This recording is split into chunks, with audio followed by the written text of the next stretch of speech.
Alô galerinha do Albergue Tech, estamos mais uma vez aqui para mostrar a você a quarta aula do curso de manutenção de forno micro-ondas. Lembrando que minha aula é sempre em ordem cronológica. Depois de eu fazer todo o estudo, vamos colocar em situações aleatórias, depois de nós entendermos todo ele por completo. Depois da vinheta, vamos começar com a quarta aula.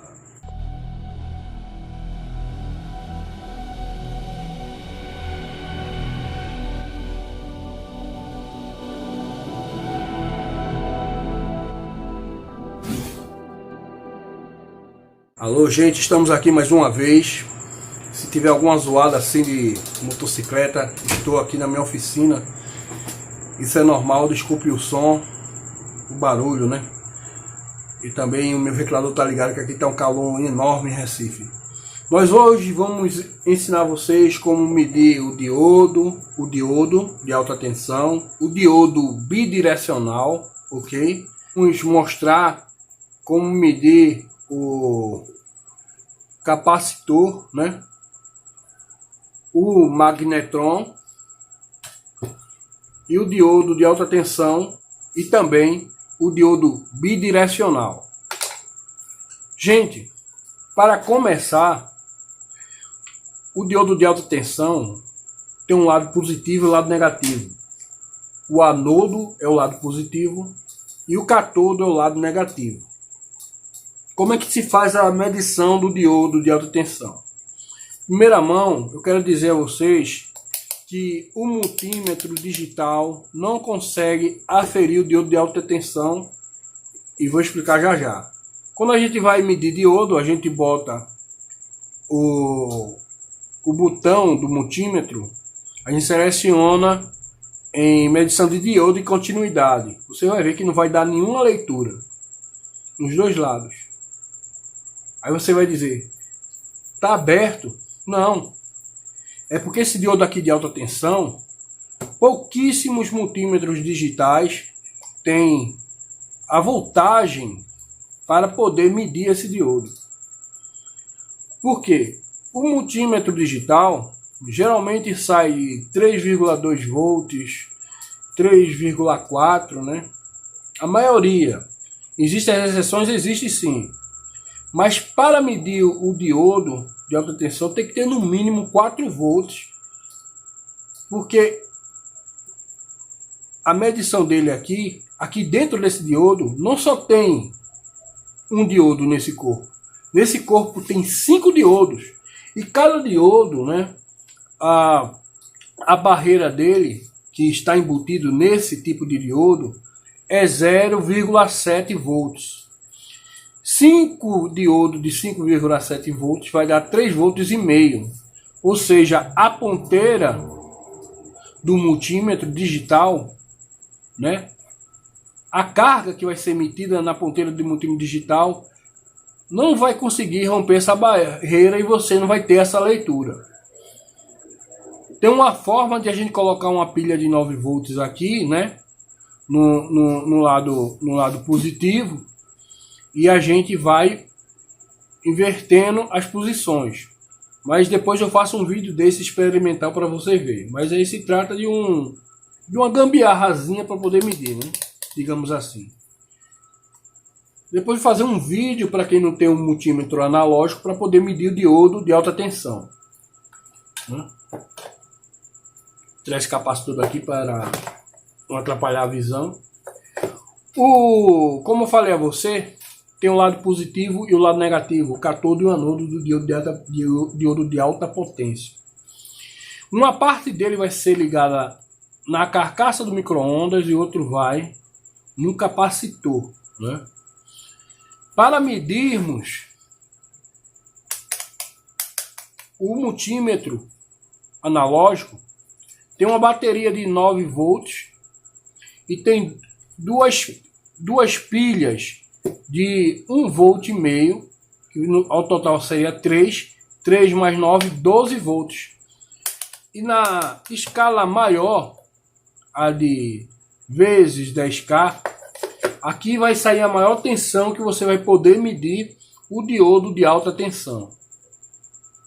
Um lado deflexiona e o outro lado não. Vamos mais uma vez botar no multímetro digital. Como mostramos agora há pouco, não dá leitura nenhuma. Alguns multímetros digital, pouquíssimos, né? Joga essa tensão para poder medir diodo de alta tensão, mas a maioria deles não, ok? Ou seja, para medir o diodo de alta tensão, estamos cientes que tem que ser num multímetro analógico na maior escala, a escala de X10K, e as baterias têm que estar carregadas, senão não adianta nada. Agora vamos dizer quais são os defeitos do diodo de alta tensão. Pode acontecer o que? Ele pode estar em curto. O que seria em curto? Eu colocaria de um lado, viraria a ponteira e também deflexionava para os dois lados, ou seja, ele não tinha mais essa barreira que impediria o positivo passasse para o negativo, entendeu? Ou seja, estaria em curto. E a outra e o outro defeito que poderia ser, você colocava nos dois lados e não sairia leitura nenhuma, ou seja, o ponteiro não ia deflexionar em nenhum dos dois lados, ou seja, esse filamento estaria partido em algum local, né? O diodo ele é feito de silício, né? Dentro dele aqui tem uma barreira para impedir a passagem dos elétrons, e ele é embebedado em produtos químicos para ficar o lado negativo e positivo. Agora vamos falar sobre o diodo bidirecional. Alguns micro-ondas, né, tem esse diodo aqui que ele vai ficar no capacitor, de um lado a outro, da extremidade. Alguns micro-ondas tem, outro não. Como é que mede? Não se mede esse diodo aqui. Não tem como medir. Agora, se você botar um multímetro e medir, ele está ruim. Ou seja, se medir está ruim, né? Não tem medida para ele. Aqui na maior escala, vamos colocar no lado. Não deflexiona. Vamos colocar no outro. Não deflexiona. Porque o diodo bidirecional... Eita, minha dicção, gente. Sou dislexo. Me perdoa, gente. Porque o diodo bidirecional, ele não consegue medir. Porque esse diodo aqui é como se fosse uma proteção para o magnetron, gente. Quando tem picos de energia, né? O capacitor solta para o magnetron, ele produz mais de 2000 volts, né? E tem 2000 volts também de entrada do trafão. Se por acaso der um pico de tensão, passar mais de 2100 volts, ele causa uma resistência para só passar para o magnetron, né? O magnetron, a válvula de magnetron, só 2000 volts. Isso acontece o quê? Isso aqui é para proteger o magnetron. Porque nós sabemos que a nossa tensão tem a variação. E tendo essa variação vai repercutir no circuito de alta tensão do micro-ondas. E se nós fôssemos medir aqui, só em 2000 volts aqui é que ele vai entrar em ação. Se passar de 2000 volts, ele começa a dar uma resistência para essa carga não exceder. Aí você me pergunta, é prejudicial de alguns micro-ondas, que a maioria não tem, eu tirar esse diodo bidirecional? Eu digo que sim, que não, porque a maioria dos micro-ondas não tem. Mas ao fato de você tirar, vai tirar essa proteção extra que os engenheiros colocaram para proteger a válvula de magnetron. E outra, gente, esse aqui não serve para ser o diodo de alta tensão que vai retificar um anodo e o catodo, né? Esse aqui, até você vendo aqui, ele não tem o local para colocar o parafuso. Ele tem esses dois encaixes para encaixar aqui, ó, no capacitor. Não tem como errar isso aqui, né? Será possível que alguém vai colocar isso aqui no parafuso a pulso e ligar e estourar tudo? Eu estou dando um toque aqui, não vamos fazer essa besteira. Pronto, eu acredito que não tenha mais nenhuma dúvida sobre o diodo, mas eu vou fazer sim um vídeo para quem não tem um multímetro analógico poder medir o diodo de alta tensão, né? Posso ser que até faça um vídeo aí extracampo, né? Não vai ser uma aula subsequente, mas um videozinho só para... Vou deixar até na descrição. Quando eu fazer, vai estar na descrição desse vídeo. Agora, gente, vamos falar sobre agora o capacitor. O capacitor, gente. Tem um videozinho que eu falei sobre esse instrumento aqui, que tem um resistor, né? Um resistorzinho aqui, que para descarregar o capacitor, a gente coloca aqui, ó, de um lado e do outro, e vai descarregando os capacitores. Esses todos estão descarregados já, que de antemão já descarreguei algum, porque nós temos que descarregar os capacitores para não ter nenhum resíduo de energia, para não queimar o capacímetro. Veja, aqui no corpo desse capacitor tem 0,9 microfarad a capacidade dele. Esse outro aqui é 0,7 microfarad, tolerância de 3%, para mais ou para menos. Vamos botar aqui na escala de 2 microfarad, que vai dar para fazer a leitura tranquilo, né? Bora botar aqui. Tá deitado aqui. Vou acender a luzinha aqui para ficar mais didático.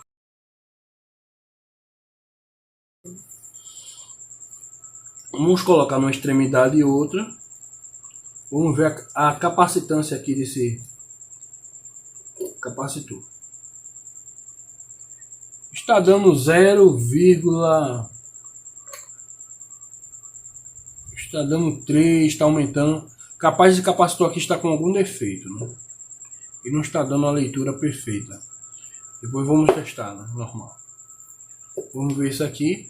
Esse aqui eu já sei que está com defeito. Mas bora ver aqui a parte da capacitância, se vai dar alguma nomenclatura aqui.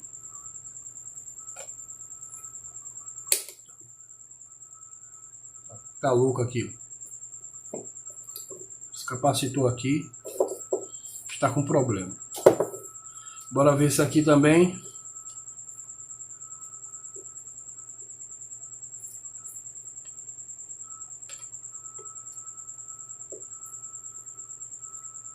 Isso aqui já está ok, tá vendo?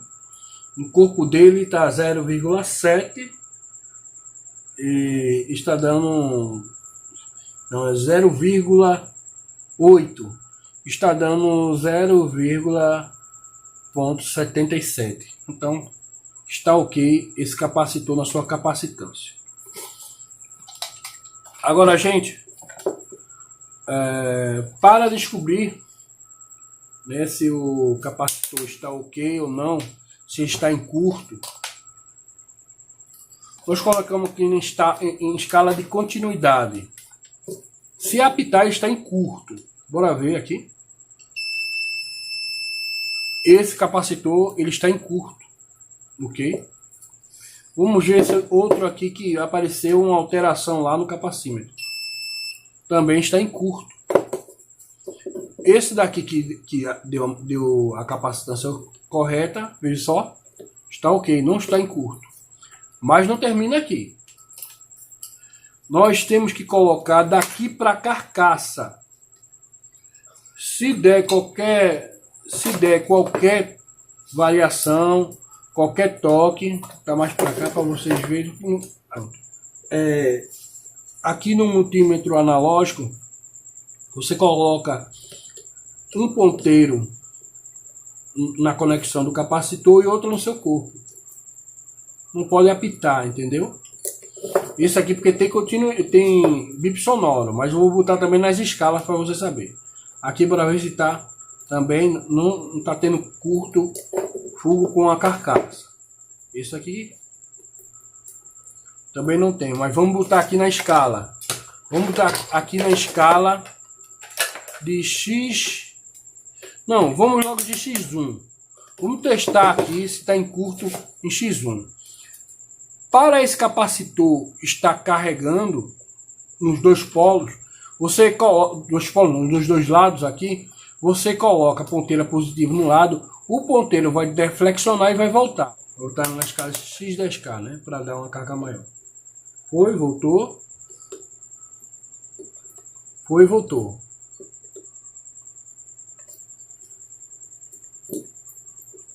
Foi e voltou. Ou seja, carrega um lado e depois carrega o outro. Quando ele está em curto, o ponteiro vai até o canto. Veja só. E vai até o infinito. Ou seja, está com defeito.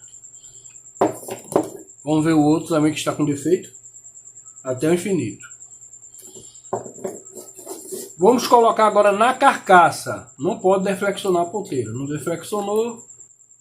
Ó, esse aqui deflexionou um pouco. Esse, além de estar com curto dentro do filamento, está com curto na carcaça. Esse daqui está totalmente com defeito. É bom que ficou até para a gente fazer uma aula didática.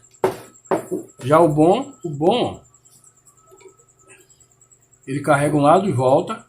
Carrega um lado e volta. E não dá nada no corpo. Dentro do capacitor tem um óleo embebedado em alguns papéis, né? Tem um resistor dentro dele. Deixa eu ver aqui, mostra. Ó, aqui, ó.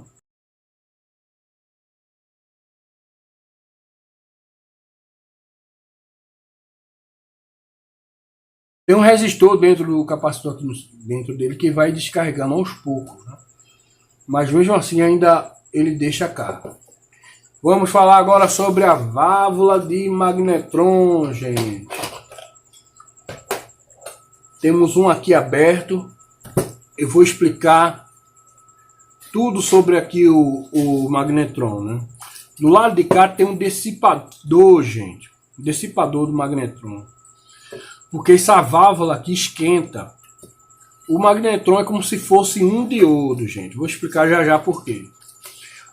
Esse lado de cá, o ventilador tem que bater aqui para esfriar.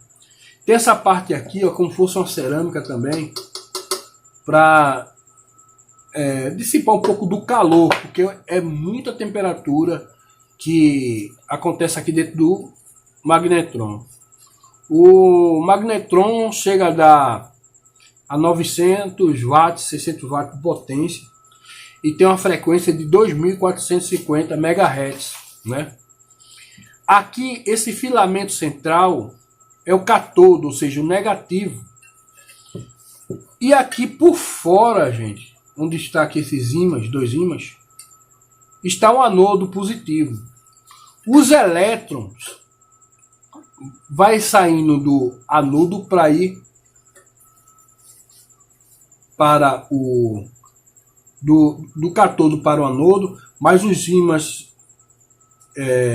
faz a força contrária, os elétrons batem em forma aqui, como fosse uma bobina mesmo, e vai entrando nas salas do anodo, e ela vai saindo nessa antena aqui, em micro-ondas de 2.450 MHz, né? E chega a sair até quase 6.000 volts. É muita potência. O magnetron tem aqui essa malha de berílio, tem a antena, né? Tem alguns problemas da antena que tem que ser trocado. Tem essa parte aqui que é o conector. Tem o corpo dele, o dissipador, os ímãs. E aqui dentro tem o filamento. Esse filamento aqui que vai lá dentro, que é o catodo negativo, fica 0 volts, né? E tem o catodo, que vai pegar toda a potência e vai jogar para a antena com o impulso dos polos do ímã. Quais são os defeitos do micro-ondas? Esse filamento pode partir, né, devido tanto forçar ele, que aqui vai correr uma corrente muito alta, 4.000 volts saindo do transformador de tensão 2.000 volts, mais 2.000 volts potencializado pelo capacitor e sendo jogado aqui nesse cátodo e o anodo, com esse movimento dos ímãs, vai produzir mais 2.000 volts, 6.000 volts, né? Não é brincadeira. Às vezes esses filamentos aqui partem da emenda e às vezes ele entra em curto, né? Quando essa parte do conector aqui, de tanto esquentar, que aqui esquenta muito, por isso que tem uma proteção térmica, né? Para proteger o magnetron. Isso aqui vai até 160 volts, tudinho. Às vezes dá problema no ventilador, ele esquenta demais, né? E complica todo o magnetron. Tem alguns magnetrons que passa pelos técnicos, ele tira essa proteção térmica aqui, bota a ligação direta, não é certo isso. A antena também, ela se desgasta. O ímã pode quebrar. Quando você for fazer uma manutenção do magnetron, ter cuidado de não deixar nenhum parafuso, que isso também vai influir no seu funcionamento, porque aqui é tudo sobre medida, né? Isso aqui, o magnetron era usado em satélite, gente, em radares, e aproveitaram a forma dele de mandar ondas para transformar um eletrodoméstico tão versátil que é o forno de micro-ondas. Vamos aprender a medi-lo? Pronto, a medição é fácil, só são duas. Vou pegar um multímetro na escala maior que tem. A cameraman tá pegando aqui. Qual que é esse daqui mais?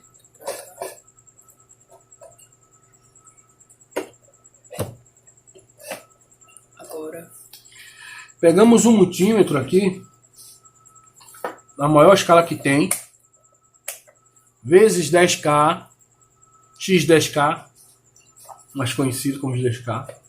Esses dois filamentos aqui, ó, ele tem que deflexionar. Se ele não deflexionar, isso significa que o filamento está partido. Bora ver aqui se vai deflexionar. Olha lá o ponteiro. Não deflexionou, gente. Ou seja, o filamento desse magnetron, em alguma parte, ele está rompido. Não está dando nenhum contato. Agora vamos pegar um magnetron que está bom. Bora ver aqui. Pronto.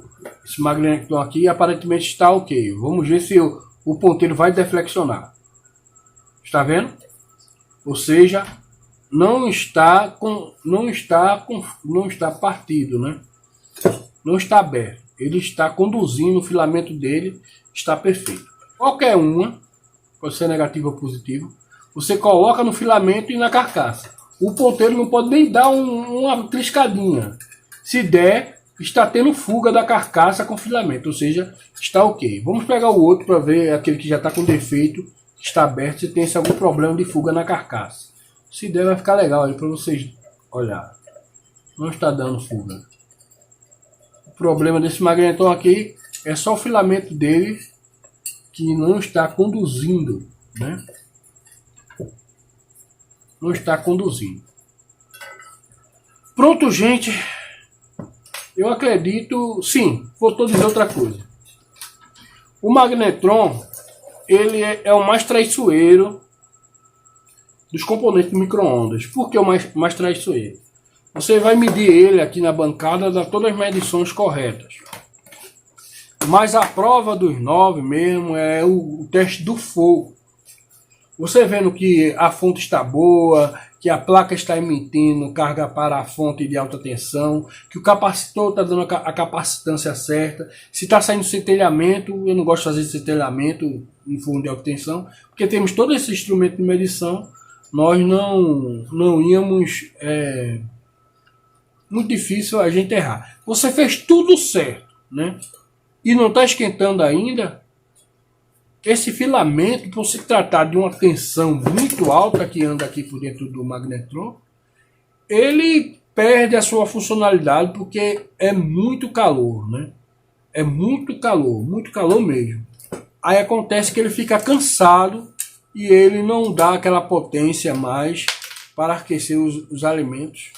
Ele se desgasta, né? As cavidades aqui as salas do anodo, que é o positivo, ela se desgasta, porque é uma força muito grande aqui dos elétrons girando como se fosse uma bobina batendo nas salas.